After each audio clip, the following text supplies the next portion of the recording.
अच्छा डेवलपर बनने के लिए दो चीज़ें इम्पोर्टेंट हैं। एक तो लैंग्वेज का सिंटैक्स और दूसरा एल्गोरिथमिक स्किल्स। जब भी कोई प्रोग्रामिंग लैंग्वेज सीखो तो इसका मतलब ये नहीं है अगर आपने किसी लैंग्वेज को सीख लिया है तो आप एक अच्छे डेवलपर बन जाओगे। लैंग्वेज सिर्फ एक सिंटैक्स शो करती है। आपने प्रोग्रामिंग फंडामेंटल के through if else for loop while loop do while loop और स्विच स्टेटमेंट और ऑब्जेक्ट ओरिएंटेड प्रोग्रामिंग सीख ली है, डाटा स्ट्रक्चर के बारे में सीख लिया है। जब तक एल्गोरिथमिक पोर्शन स्ट्रॉन्ग नहीं होगा तब तक प्रोग्रामेटिकली ग्रो नहीं कर पाओगे। तो ज़्यादा फोकस 80% एल्गोरिथमिक पोर्शन के ऊपर फोकस करना है और 20% सिंटैक्स के ऊपर। अब एल्गोरिथमिक पोर्शन पर फोकस किस तरह से करना है, एल्गोरिथम को स्ट्रॉन्ग किस तरह से कर सकते हो आप, उसके लिए डिफरेंट टास्क खुद को असाइन करो।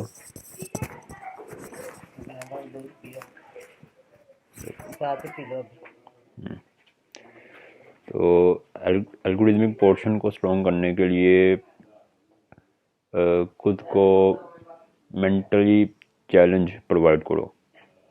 जैसे कोई भी गेम बिल्ड करो, कोई कोई स्पेसिफिक मैथमेटिकली कोई भी मैथमेटिकली क्वेश्चन है उसका एक कैलकुलेटर बिल्डअप कर दो।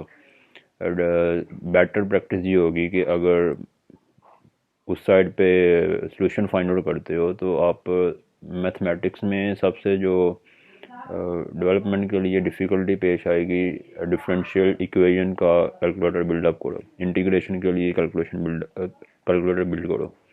और गेम्स में 3D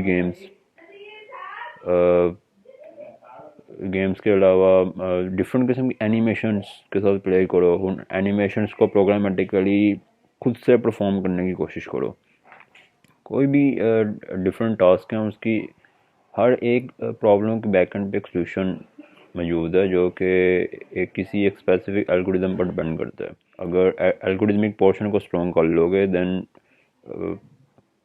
सिंटैक्स ज़्यादा डिफ़िकल्ट नहीं रहेगा, क्योंकि वो तो सिर्फ एक पेंसिल, जो सिंटैक्स है वो एक पेंसिल की तरह है और जो एल्गोरिदम है वो एक स्किल की तरह आपकी हेल्प आउट करेगा।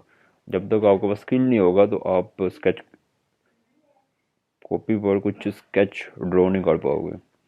तो ज़्यादा प्रायोरिटी एल्गोरिदमिक पोर्शन पर दो। सिंटैक्स भी ज़रूरी है, जब तक सिंटैक्स नहीं आएगा तो एल्गोरिदम को कोड कैसे करोगे। ओवरऑल जो मेरी बात करने का रिज़ल्ट है वो यही है कि 80% एल्गोरिदम पर फोकस करो और 20% सिंटैक्स पर, क्योंकि डेवलपमेंट में जो रोल प्ले होता है 20% सिंटैक्स का रोल है और 80% डेवलपमेंट का रोल है। तो जो सिंटैक्स है वो एक हफ्ते में आप लर्न कर सकते हो अगर एल्गोरिदमिक पोर्शन बिल्कुल क्लियर है। तो आप किसी भी एक डोमेन से एक डेवलपमेंट डिपार्टमेंट से दूसरे डेवलपमेंट डिपार्टमेंट में इजीली मूव कर सकते हो। एक हफ्ते में दूसरा सिंटैक्स सीख सकते हो। अगर वेब डेवलपर हो, एक अच्छे वेब डेवलपर हो जिसकी एल्गोरिदम स्ट्रॉन्ग है, टेम्पलेट्स कॉपी करने वाला सीन नहीं, अच्छे वेब डेवलपर हो जिसकी प्रोग्रामेटिकली और एल्गोरिथमिक स्किल स्ट्रॉन्ग है, तो आप इजीली मोबाइल साइट पे मूव कर सकते हो। अगर एंड्रॉयड में अच्छे एल्गोरिथमिक पोर्शन बिल्कुल स्ट्रॉन्ग है, सिर्फ सिंटैक्स सीखना है, एंड्रॉयड से iOS में मूव करना है, हफ्ते 2 हफ्ते में iOS का जो कंपाइलर है उसको लर्न कर सकते हो। अगर पाइथन लैंग्वेज सीखनी है, एल्गोरिदम स्ट्रॉन्ग है, बस सिंटैक्स सीखना है, 1 हफ्ते में सिंटैक्स उसका लर्न कर सकते हो।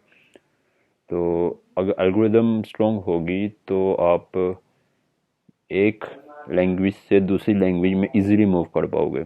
अगर एल्गोरिदम स्ट्रॉन्ग नहीं है तो फिर एक लैंग्वेज से दूसरी लैंग्वेज में मूव करना, ऐसा नहीं है कि अगर कोई लैंग्वेज चेंज करते हो तो आपको स्टार्टिंग से स्क्रैच से दोबारा वो चीज़ लर्न करनी पड़ेगी, ऐसा बिल्कुल भी नहीं है। अगर एल्गोरिदम स्ट्रॉन्ग है तो किसी भी दूसरी लैंग्वेज में आप इजीली मूव कर सकते हो, क्योंकि सिंटैक्स सिर्फ एक पेंसिल की तरह है। आपने पेंसिल से लिखना सीखना है, फिर पेन से लिखना सीख जाओगे, 2 मिनट नहीं लगते। सिंटैक्स एक बार आ जाएगा, पेंसिल से पेन की तरफ मूव कर जाओगे, पेन से मार्कर की तरफ। स्किल्स आपके अंदर हैं, जो स्किल्स एल्गोरिदम को शो करते हैं, सिंटैक्स से नहीं। मोस्टली डेवलपर्स सिंटैक्स समझ जाने के बाद खुद को डेवलपर समझना शुरू कर देते हैं, तो सिंटैक्स ज़्यादा प्रायोरिटी नहीं रखता, बल्कि सिंटैक्स की बैकएंड पे एल्गोरिदम ज़्यादा प्रायोरिटी रखती है। तो फोकस करोगे एल्गोरिदम को स्ट्रॉन्ग करना है, सिंटैक्स बस पेंसिल पकड़ने वाला एक सिनेरियो है।